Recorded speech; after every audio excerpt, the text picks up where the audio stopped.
Hi, this is a Soul Farm Girl. Welcome to my YouTube channel.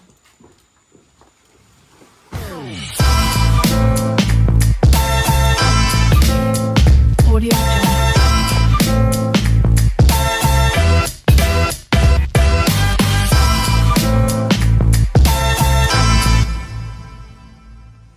Nakakapagod na layo ng biyahe namin. Ito, magdi-deliver na kami ngayon ng feeds kay Sir Dennis. Yan, so si Sir Dennis kasi, kami nagsusupply ng feeds sa kanya. Tapos ngayon, kukunin na din namin yung mga alaga niyang baboy. Kasi pang benta na. So, magdi-deliver muna kami bago namin kukunin yung mga baboy. Papakita ko sa inyo mamaya. Jalan di location. Umuli ako bet.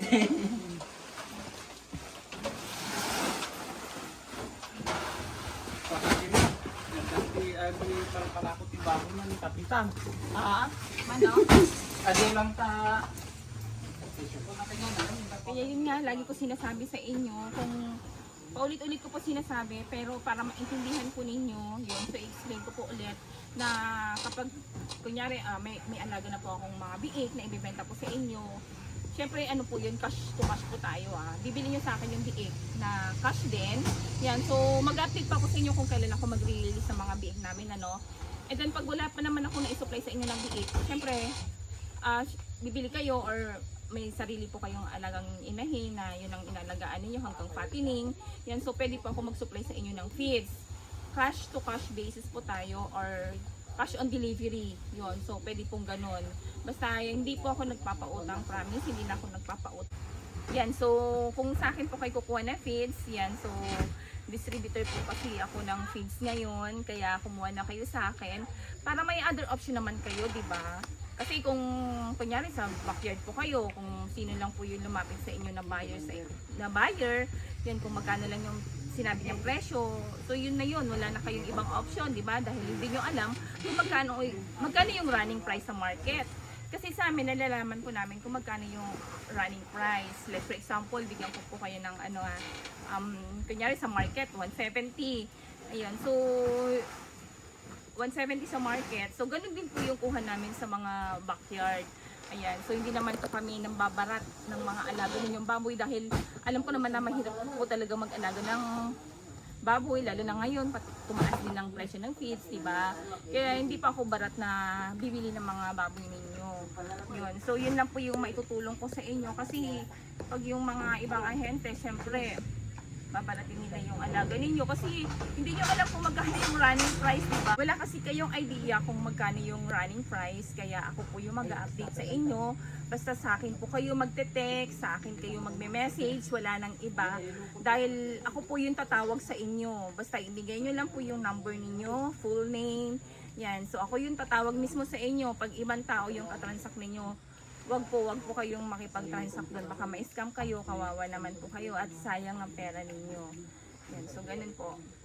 Naku, baka may magalit ng mga ahente sa akin dyan, ha. Alam niyo naman, dati pa kami nag-aahente, di ba? Dahil 2018 pa kami nag-start mag-alaga ng baboy. So marami kaming mga nakilala, ganyan. So peace po tayo. Hindi, kayo nang bahala kung sino yung mga kliyente ninyo. Basta magkakaiba tayo ng kliyente. Pero dito sa akin, syempre di ko sasabihin ko saang lugar ako, di ba? Baka mamaya sulutin ninyo. Mahirap na. Ayoko sabihin. Ganon. Okay. Talaga nga kinalyak na loy pero Kinalyam na, launa yan, Virgilio. hindi na makabulos. Nagkatayo. Ayan, so na-deliver na po namin yung 50 bags. And then ngayon naman po, ang gagawin namin is kukunin na namin yung mga baboy ni Sir Dennis na pangbenta na.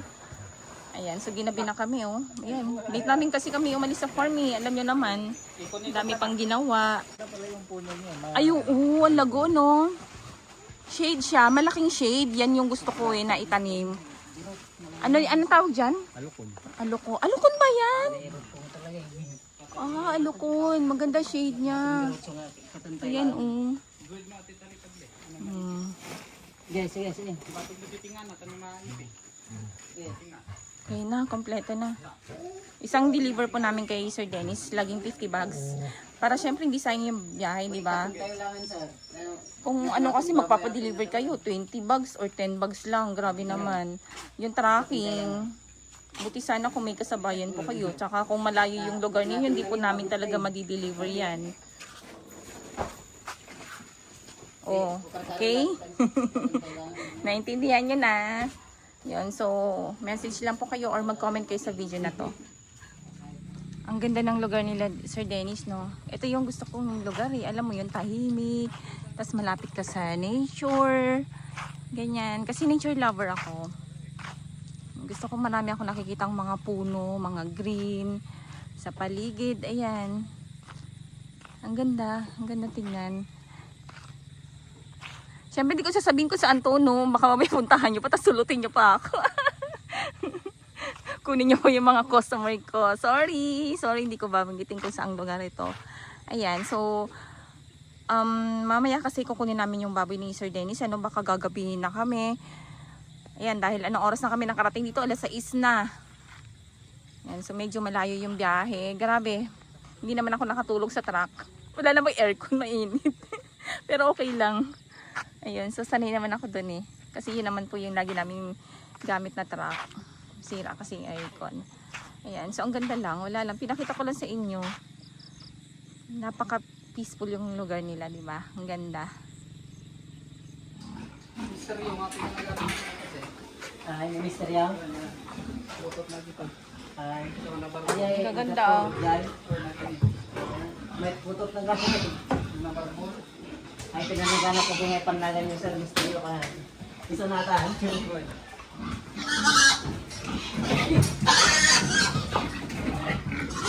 Kaya pa tayo. Ay, hanggang nga natin po. Ay, sir. Ano eh? Ay. Ay.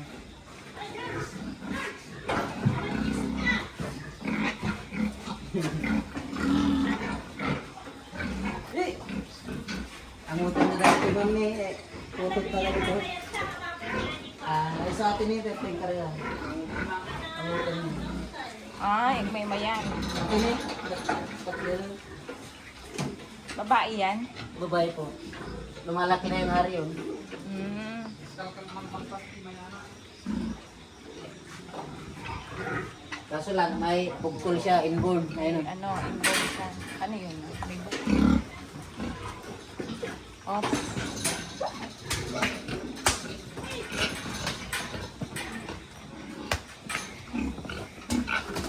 Akyat, akyat.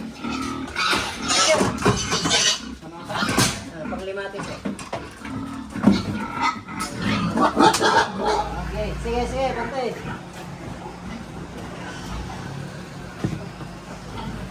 Atay gamit ka na nagamit. Pag na iputok na, atay ka na nagamit.